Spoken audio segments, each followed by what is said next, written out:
What's going on, everyone? Seth Miranda here for Last of Light, my studio again in Manhattan. Well, I'm in my clubhouse that you see I built. Yeah, so this was all built out of these little cases. So each one of these fits into this. What these are 5x5 skylights from Last of Light that are basically diffuser panels or reflectors if you want to use them that way. There is no frame on this one, but I'm going to go over this build in a real quick second. But first I want to go over why I did this. Well, the key thing about panels in general is that you get this large light source that gives your model or subject freedom to move around, also gives you a large area. Like let's say I was shooting some top-down stuff, maybe for some ads or maybe doing a GIF animation of some stuff moving on the ground. I can actually just light it as if it was being lit from a window. You can do food shots like that. We've all seen the influencer stuff out there where they make it look all nice and natural, but it might not be. It might actually be artificial light, which is what we're doing here. I'm gonna use 2 strobes, maybe even some on-camera flash. I don't know yet. I'm gonna go with this one step at a time, and you guys are gonna join me on that little journey we're gonna go on. But these skylights are super convenient when you have all of this able to fit in just these small little cases, which I really appreciate. Now, what do you get with big light? Well, large diffused light gives you soft, right? The larger my light source is in relation to my subject, the softer it gets. Well, this is 5-foot panels above me and to the side of me. What I was initially thinking for this was I will light down and let this white floor basically be my fill light. So our model Zoe will be out here in a minute. The light comes through this nice diffuser, which is about 2 stops, by the way, so that's much light it eats up. And it will bathe down and then reflect up. But then I said, nah, you know, it'd be cool if we use some of these pop-up collapsible backdrops, the vintage line that Last of Light makes, as the floor, because Zoe has this nice long gold hair that I want to sprawl around, and I have a background here in sage color that really matches well. You can check out that video, but the collapsible backdrops, we did that one a little while back. It's right here on the same channel. All right, how did I light these? Well, let's talk about this. You can see back here on this Manfrotto carbon nano stand, I have a B1X that's ripping right into a white wall. It's gonna hit that wall and spread and bounce back. This allows me to be sure that I'm going to get even distribution along this whole diffuser panel. If I just pointed the light right into this, yeah, I could still get a diffused light. Yeah, it'll be soft, but I'm not using the whole real estate. When you bounce into the wall first, it comes back as a larger light and even light. That's the key. There won't be a hot spot here. And that's key because if you move your model around or your subject, you don't want to have a hot spot or a fall off point. You just want to have light. And that's kind of what we're going for here. Up top here, same idea, except I'm using the ceiling. In fact, let me jump behind this tripod really quick and show you guys what I'm talking about. So if I just tilt you guys up a little bit, you can see right there is another B1X on an Avenger C stand bouncing into the ceiling and then bathing down and spreading across that diffuser panel. So now, what do we do? Well, we light. We absolutely light. This one's gonna feel a little, I'm gonna say awkward for lack of a better term, mainly because we're not doing what you guys normally see me do, which is sculpting with light. We're going super, super, super flat. That means our textures become almost non-existent. We get really smooth skin. We lose that sculpt on people's faces. And remember, when you start losing the dimensionality, it starts looking flatter and going a little wider. So a lot of things are gonna change here. We're even gonna have Zoe's skin from gravity just pull her face a little bit back. Things like that happen, but it's also a top-down look. We're not trying to mimic her standing up. We're going for to the floor look. Let's lay a backdrop down here. Let's get Zoe in here and let's start lighting and see what we get. All right, guys? So let me move this out of here. Before I call in Zoe, I'm gonna take this Lastolite collapsible backdrop and I'm gonna flip it out to the sage color. And I'm just going to walk it in here and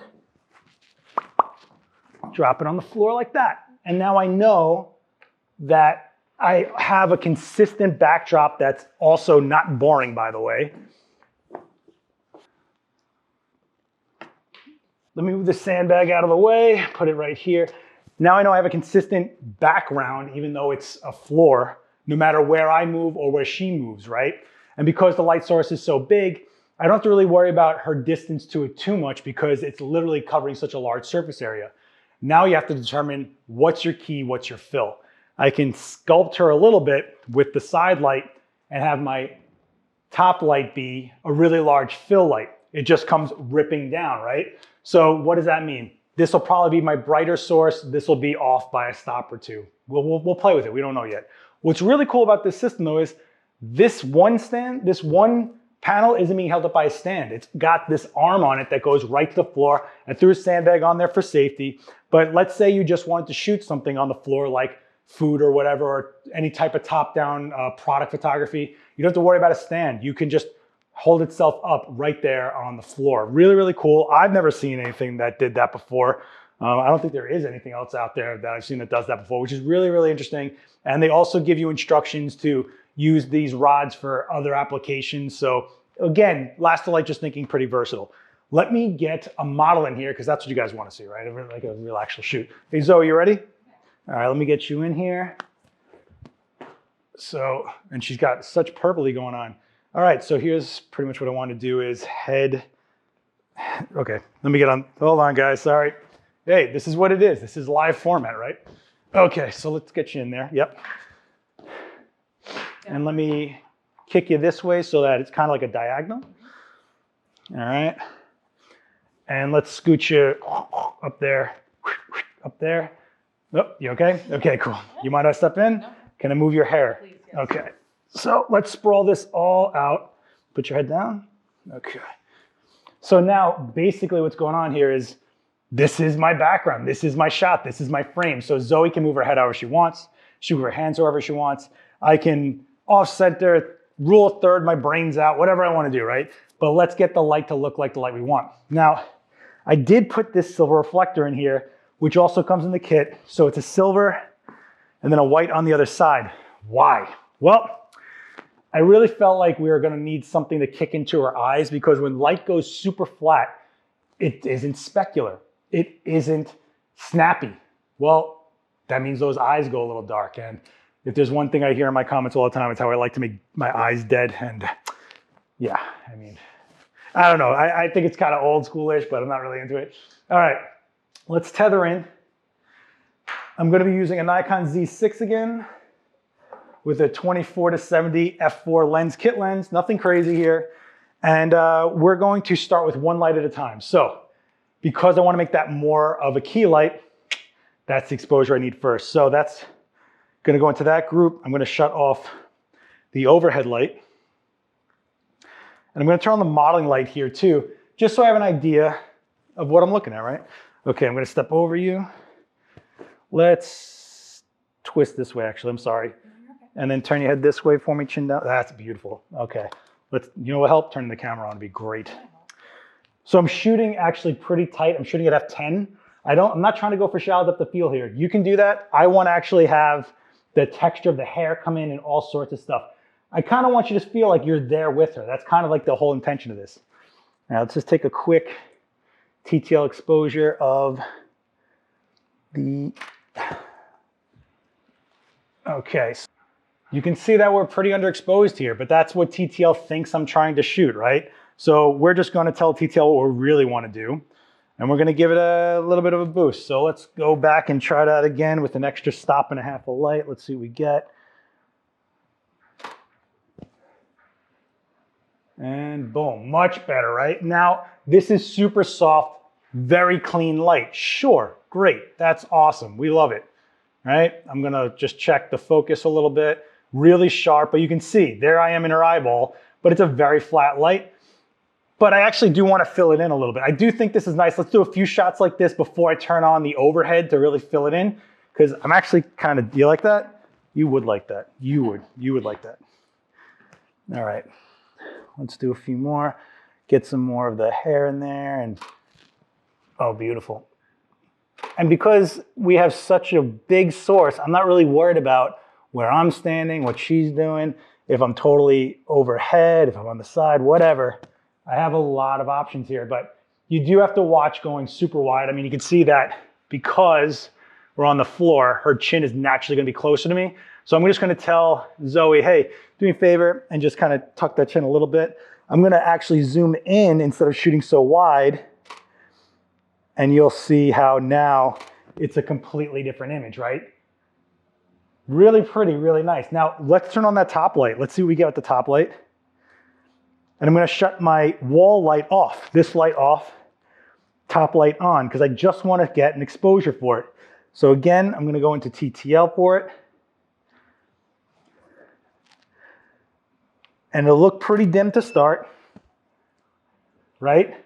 Now I can just dial in how I want my fill light to look. So I go into that light, I give it an extra stop, I turn on my key light, quote unquote key light again.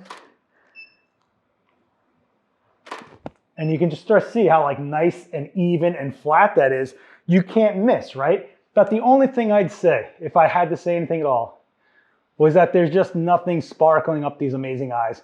But we can fix that. And you're gonna think, here's my cheat code. You guys ready for this? Get ready to hate me. After all this, I'm just gonna use an on-camera flash to pop a little catch light in her eye. And how I'm gonna do that is I'm gonna turn it on, dial the power all the way down, because I'm not making an exposure, I'm just making this light reflect in her eye. I know, it's a cheat code. Let's do this. You doing okay? All right, cool. I'm sweaty. It's okay. We're in this together now, kid. You're freezing? Wow. I thought I built you a nice home here. What happened here? All right, let's take a shot.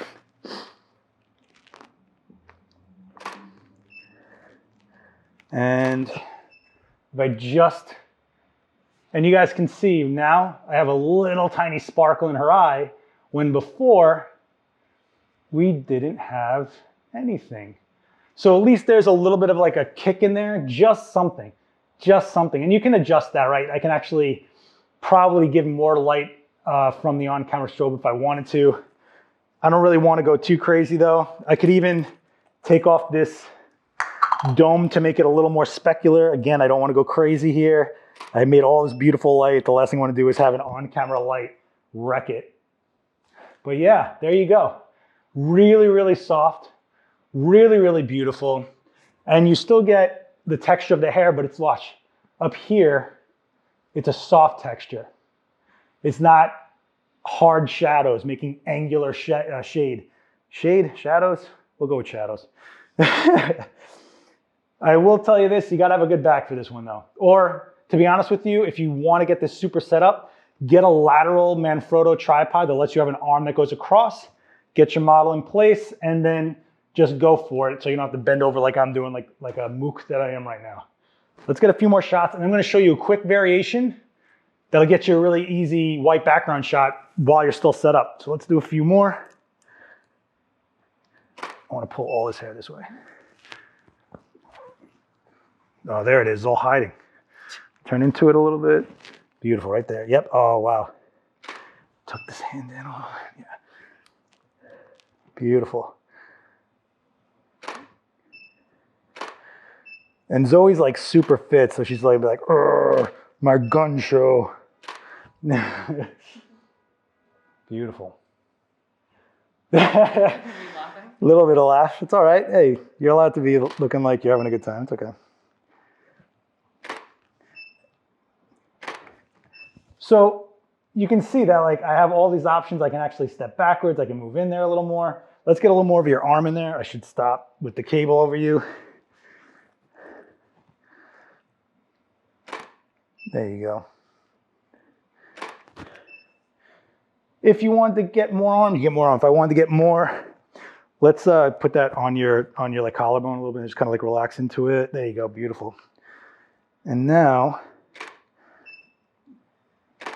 you can go a little horizontal action, vertical action going on here. I mean, you guys get it. Let me go back to this one.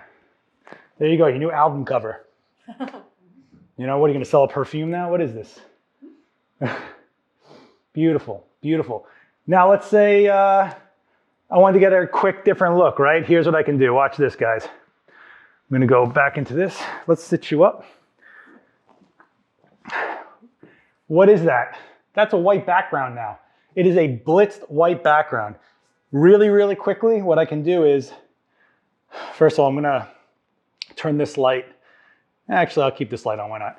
I have this reflector that I was using to kind of just take up any fall off that I was gonna get that was leaving the set. Well, now I have a reflector, I have a white background, and really quickly,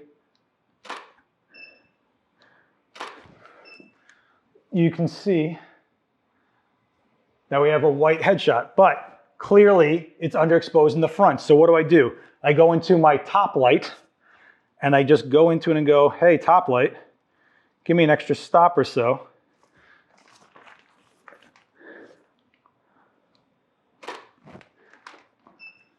And there she is, white background, really clean, looks like a Calvin Klein ad, you know? A little bit of sparkle in her eye from the on-camera light, but that is basically a white, commercial white background, really quick while we're in this setup as it is. All I did was give that top light an extra stop and a half, and I cheat coded this reflector in there. There you go, beautiful. And I can go a little wider if I want to get the top of her head in there, like everyone else complains. You always cut off the top of their head. It's like, yeah, because I'm not stuck in 89. You know, so you have all these options, you know? And the Elastilite diffusion material is really beautiful stuff. And you can actually see the entire set here. Here's me, here's the reflector. We're kind of chilling.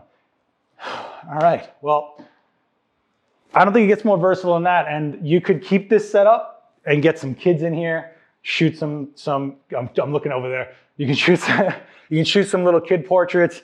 You can have some puppies in here, whatever you want that you need to have some room to jump around, or that you might think you're not going to stand still. Or like I said, a scene, you know, something that's product based, something that you want to really curate every little aspect of it, you know? So jewelry, whatever. You can just keep on playing games with it. The key thing here, though, is that you have these large light sources that pack down really small and give you a really beautiful light and give you a lot of versatility. And I just threw this backdrop on the floor, but you can use whatever you like. I think that's pretty good. Yeah, you like them? Mm-hmm. You can tell me you hate them. It's okay. No, I love them. Okay. Well. All right, you're gonna get paid today. No, that's good. No, I think I'm actually pretty psyched on them. I think that there's a lot of interesting stuff here. Yeah, I mean, I don't know what else to tell you guys. I think panels are one of the things that you can really play around with the most. You could throw gels through one and have a different color background that looks illuminated. You could have fun with silhouettes. Maybe we'll try that next time. And you could do all sorts of things as far as covering a lot of area with a really nice soft light. All right, that's gonna do for me, guys. Thank you so much. I wanna thank Elastilite for letting me play around with this stuff. I wanna thank Zoe for coming to hang out with me. You can check her out at Zoe Verbal, V-E-R-B-I-L. You can check her out on Instagram or anywhere else. And you can find me at Last X Witness on most social media. And I'll see you guys next time. Later.